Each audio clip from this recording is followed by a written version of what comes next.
गुरु भक्ति योग।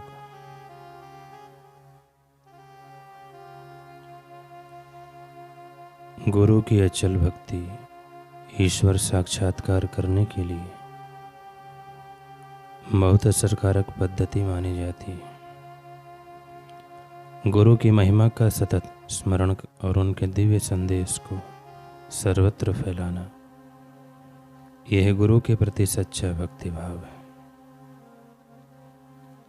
आचार्य के पवित्र चरणों की भक्ति फूल है और उनके आशीर्वाद अमर फल है। जीवन का ध्येय है परिणाम में दुख देने वाली कुसंगति का त्याग करना और अमृतत्व देने वाले पवित्र आचार्य के चरण कमलों की सेवा करना।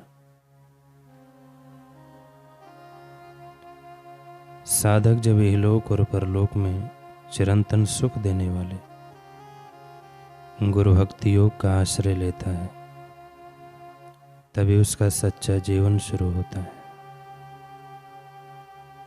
सच्चा एवं स्थायी सुख बाहर के नाशवंत पदार्थों से नहीं, अपितु गुरु शरण योग का आश्रय लेने से मिल सकता है।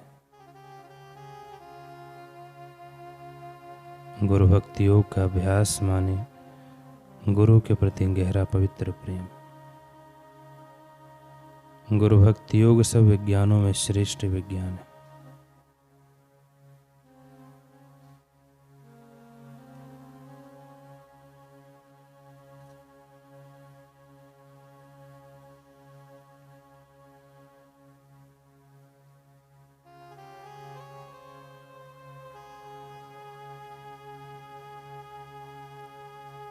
गुरु के पवित्र मुख से बहते हुए अमृत का जो पान करता है, वह मनुष्य धन्य है। जो संपूर्ण भाव से अपने गुरु की अथक सेवा करता है, उसे दुनियादारी के विचार नहीं आते। इस दुनिया में वह सबसे अधिक भाग्यवान है।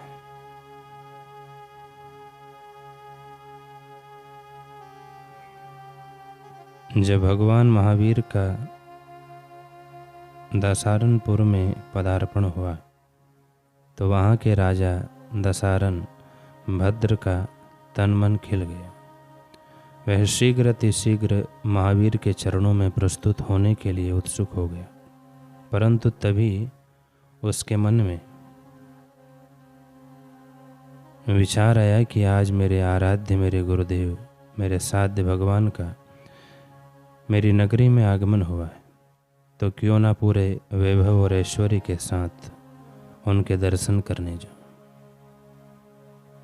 ऐसा करने पर लोगों को ज्ञात होगा कि भगवान महावीर ऐसी महामहिम सत्ता है, जिनके चरणों में विपन्न लोग नहीं बल्कि संपन्न प्रसादों में रहने वाले राजा महाराजा भी नतमस्तक होते हैं।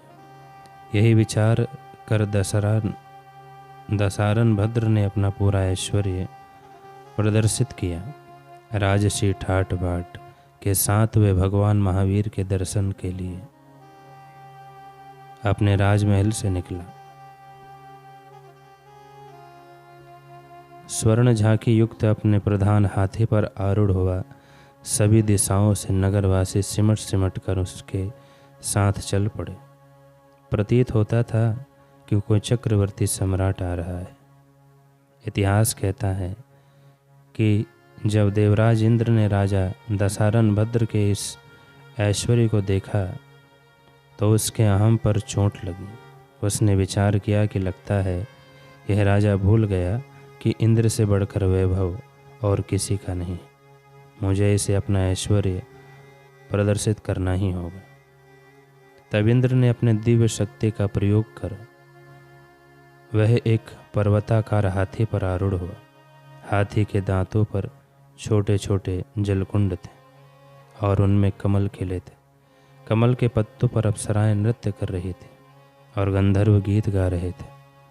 इस झांकी में सभी देव भी सम्मिलित थे। इंद्र के इस भव्य ऐश्वर्य को देखकर राजा स्तब्ध रह गए। उसे अपने पराजय की अनुभूति हुई, परंतु दूसरे ही क्षण उसने विचार किया कि यह सत्य है कि इंद्र के वैभव की तुलना में मेरा वैभव गौण है। मैं लाख यत्न करके भी इंद्र को ऐश्वर्य में पराजित नहीं कर सकता, परंतु एक पद ऐसा है जिसे प्राप्त करने के उपरांत अन्य सभी पद निम्न हैं। उस अवस्था को पाकर सभी ऐश्वर्य फीके हैं। फिर क्यों ना मैं उसी पद को प्राप्त करने के मार्ग पर बढ़ूं। दृढ़व्रत होकर राजा दशारण भद्र अपने गुरुदेव महावीर के चरणों में नतमस्तक हुआ और उसने विनती की कि हे गुरुदेव, मुझे अपने चरणों में स्थान दीजिए, मुझे समर्पित कीजिए।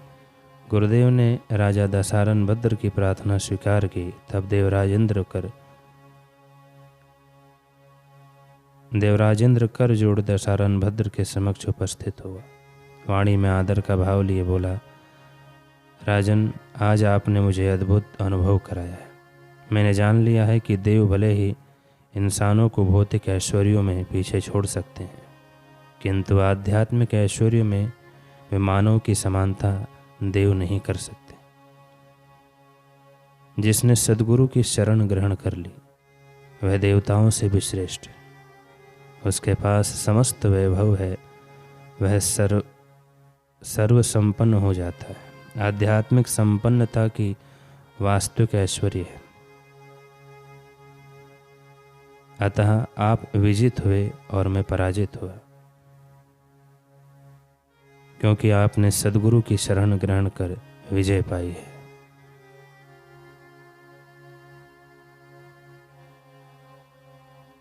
सद्गुरु की शरण आध्यात्मिक खजाना ही वास्तविक खजाना है, वास्तविक धन है। उससे बढ़कर और कुछ श्रेष्ठ नहीं है।